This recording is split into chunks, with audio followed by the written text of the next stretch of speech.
मसीह में आप सबको मेरा बहुत प्यार और बहुत सलाम। जैसा कि इस सीरीज़ के हवाले से जो तारुफ़ी वीडियो आपने देखी उसमें हमने आपको बताया था कि इस सीरीज़ में हम उन सवालों के जवाब जानने की कोशिश करेंगे जिसके बारे में कलीसियाएँ बहुत ज़्यादा सोचती हैं।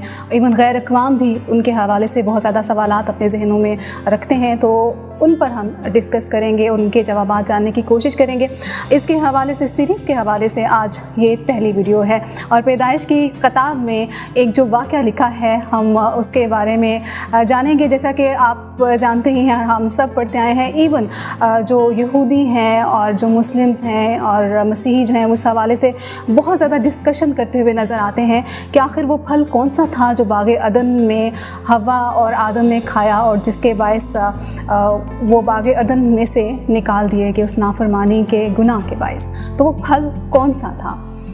बिल्कुल, मैंने भी इस बारे में बहुत सोचा, लेकिन जो खुदा ने मुझ पर रिवील किया वो ये था कि वो फल नहीं था, ना ही वो दरख्त थे। एक्चुअली खुदावंद ने वो तमसील बयान की है, क्योंकि खुदावंद यकीनी तौर पर हिकमत कुल है, लेकिन हमारी सोच बहुत दफ़ा उसके इलाही प्लान्स को या उसके वाक़यात को समझ नहीं सकते। इसलिए हमारी भलाई के लिए और हमारी समझ के लिए खुदावंद ने कलाम मुक़द्दस में बहुत सारी चीज़ें तमसीलों में कही हैं। और कलाम मुक़द्दस का जिस तरह से हम जानते हैं कि ऑथर, राइटर रूहुल कुद्दस है, यीशु मसीह है, तो जो राइटर होता है उसकी खसूसियत हम देखते हैं कि शुरू से आखिर तक हमें नज़र आती है।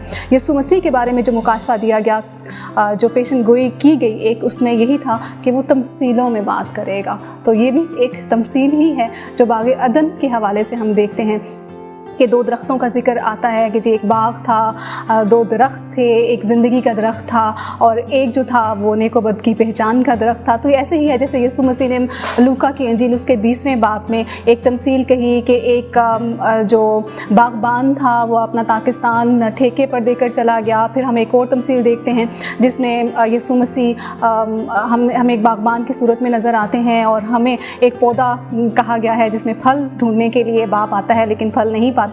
और फिर हम देखते हैं कि कलाम मुक़द्दस हमें रूहुल कुद्दस के फलों से भरे रहने के बारे में भी कहता है। तो इसका मतलब ये नहीं है कि हमने रियल में कोई सेब अंगूर के दरख्त हमारे अंदर देखना चाहता है खुदा, इसका मतलब है कि रूहानी फल देखना चाहता है।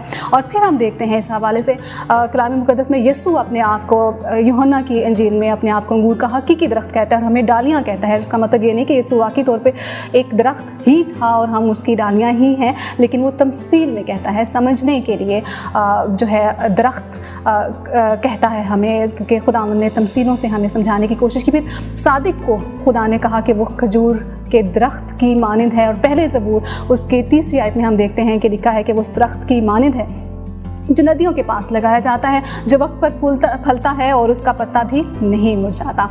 तो फिर सवाल ये पैदा होता है कि अगर वो दरख्त नहीं था तो क्या था जिसे खुदा ने दरख्त से की तमसील से वाज़ह करने की कोशिश की? वो क्या नाफरमानी थी? तो वो दरख्त देखते हैं, उसके तारुफ में लिखा हुआ है कि वो नेक व बद की पहचान का दरख्त था और उसके साथ एक और दरख्त भी था जिसके बारे में लिखा है कि ज़िंदगी का दरख्त था। ज़िंदगी का दरख्त हम उसके बारे में पढ़ते हैं मुकाशफा की किताब उसके 22वें बाब में। वहाँ पर लिखा है कि जो अपने जामिद होते हैं वो उस ज़िंदगी के दरख्त के पास आने का इख्तियार पाएंगे, लेकिन अब वहाँ पर हमें नेक व बद की पहचान का दरख्त नज़र नहीं आता।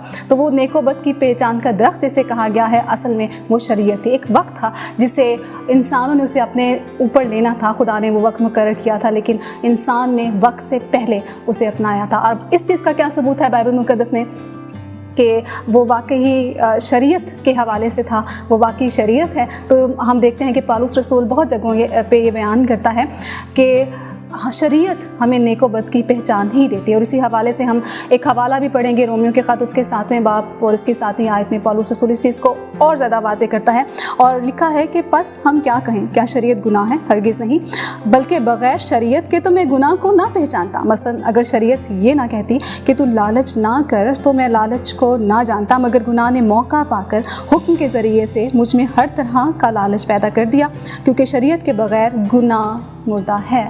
और फिर एक चीज़ सबूत के तौर पर हम ये भी कह सकते हैं कि हमने नूह को देखा कि खुदावंद ने इसको कहा कि पाक जानवर और नापाक जानवरों के जो जोड़े हैं वो तूने कश्ती के अंदर रखने हैं। नूह को कैसे पता था कि कौन सा जानवर पाक है और कौन सा नापाक? अभी तो शरीयत आई नहीं थी, शरीयत तो मूसा की मार्फत बहुत देर बाद आई। तो फिर हम हाबिल काहिन को देखते हैं कि वो खुदावंद की हजूरी में कुर्बानियाँ चढ़ा रहे होते हैं, जबकि अभी तक तो कुर्बानी के हवाले से डिटेल्ड मैसेज खुदावंद का शरीयत की सूरत में पहुँचा भी नहीं था, लेकिन इंसान शरीयत से पहले ही वाकिफ़ हो चुका था और अपने ऊपर इसको ले चुका था बाय चॉइस। तो ये था उस दरख्त के हवाले से। और अगर मज़ीद आप इस हवाले से क्वेश्चंस पूछना चाहें तो हम जवाबात देने के लिए हाज़िर हैं। और मैं यकीन रखती हूँ, मेरा ईमान है कि खुदा ने इस कलाम के वसीले से आपके ज़हनों को खोला होगा और बहुत कुछ सीखने और समझने में आपकी मदद की होगी। खुदावंद आपको बरकत दे। God bless you all.